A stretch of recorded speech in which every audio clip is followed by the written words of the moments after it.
Hello and welcome to a quick video. Today I will be talking to Louise. She's on a placement with us at Hive IT, and we're going to have a quick chat about user research, Louise's goals, aims, and how she's found working with us so far. So welcome on, Louise. How are you doing today? Hiya, I'm good. How are you? Yeah, I'm good, thanks. Cheers for coming on. I really appreciate your time. Do you want to start off by telling us what you're up to at the moment at university? Yeah, no worries. So I'm currently getting my master's degree in Cyberpsychology at Nottingham-Trent. I'm just about done. I've only got a few weeks left, so I'm doing this placement as part of that course. All right, awesome. So what led you into cyber psychology then? I took the module as part of my undergraduate degree. So cyberpsychology is kind of the study of the psychology of online spaces. So it can involve anything from like interacting online to get online gambling or like online gaming or virtual reality. And I was just really interested in like how new and up and coming it sort of was. And there's only a few places that are actually doing the course right now. So yeah, I thought it would put me in good stead for, getting a future career and things like that. Yeah, definitely. It's quite an interesting topic, and as you say, there's not that many courses on that at the moment. So Yeah. how about you interest in user research? Where did that come from? It was quite random, honestly. I remember I was just sitting about talking with people in my course about different jobs we wanted to go into. At the time, I was considering going into a PhD, and then somebody suggested to me, they were like, Louise, you're really interested in research and you're interested in people and human behavior. Like, why don't you try user research? And I was like, what's that? So I went and looked it up, and I just thought it sounded really interesting. It would allow me to kind of cover everything that I was interested in without having to keep doing a career in academia, because that seems quite, I don't know, it's just not for me. Like, I've done 5 years of university, I'm kind of ready to start working. So Yeah, yeah absolutely. So you're quite keen to get involved and do some work. How did you go about absolutely. finding the placement with Hive? Like, how did you actually find that? So essentially, just a lot of research. I started looking at different companies, emailing different places. I found Hive IT through, I think it was LinkedIn, and then I saw that you guys were like quite a small company, doing lots of different things, and I was really intrigued because you do so many different projects, like things that are like, small charity-based ones, and then like big NHS projects. So I thought it would be something that would provide me with a really well-rounded experience and like get involved in different things. Yeah, definitely. How have you found things so far then? Yeah, it's been really great. I mean, my first week was so confusing, but now I feel like I've really got into the stride of it, and I'm really enjoying it now. Yeah. Well, what do you reckon was like confusing about your first week?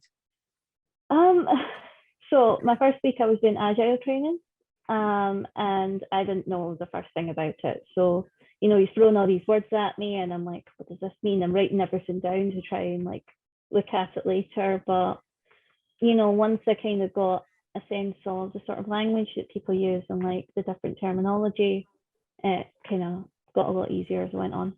Yeah, that agile training, I participated in that as well, and Mm-hmm. I'm very new to it, so I have to admit, like, there was so much there that at first I was very confused by as well. So you definitely weren't Yeah. alone.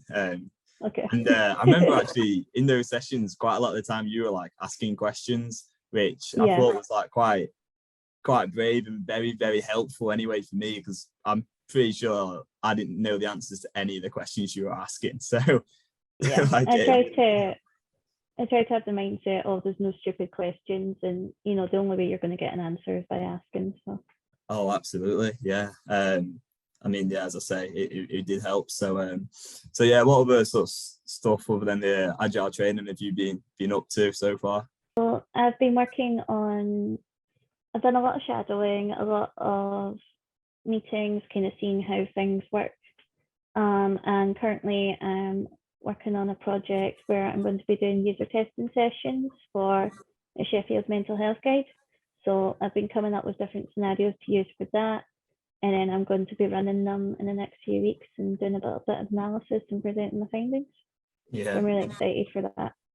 yeah, that'll be great. I know you Yeah. mentioned you're quite interested in like human behavior and people. Absolutely. Where do you think that comes into play with like user research? Because a lot of it is, especially with user testing, a lot of it is seeing what people aren't saying, if that makes sense. So like kind of looking at people's facial expressions and their body language and trying to sense like where they're having difficulties, and like there might be areas where they might not feel like they can say, oh, I'm finding this really difficult. So it's kind of sensing where they're struggling, what sort of things they're really enjoying, and like kind of reading between the lines. Yeah. And is this this will be your first time doing like any sort of usability testing or anything like that? Is that right? Yeah. I've done some shadowing of it before, but this will be my first time doing it on my own, so that's a bit nerve-wracking. Yeah, I'm sure it will be, but I'm sure you'll do great. I hope so. Yeah. So you got any like plans at this point for career in the future or anything like that? Yeah, so I'm hoping to start career as a junior UX researcher and kind of just move my way up through that, and then hopefully at the end up maybe even head my own team and start running my very own projects and things like that. But yeah, I'm kind of just excited to get started and start kind of moving up. Yeah. And what would you say you've learned from your experience on this placement in user research then? Oh my God, I've learned so much, like even just in a few weeks, like because I didn't really have much of an idea of what a day-to-day working life would be like, because you can read about it online, but you don't really get a sense of it until you actually start working.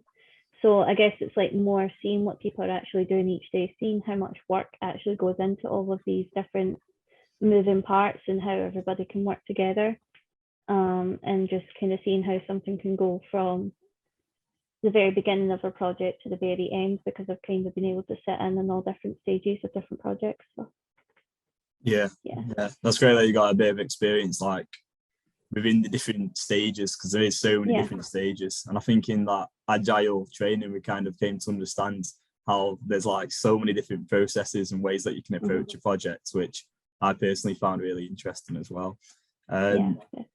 What advice would you give to anyone who's perhaps at university or studying a master's like yourself as well, for getting into doing like a placement?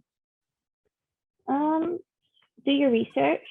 Don't be afraid to reach out to people, because the only way you're going to get anything is by taking that chance. I think a lot of people are scared to send that first email or that first message.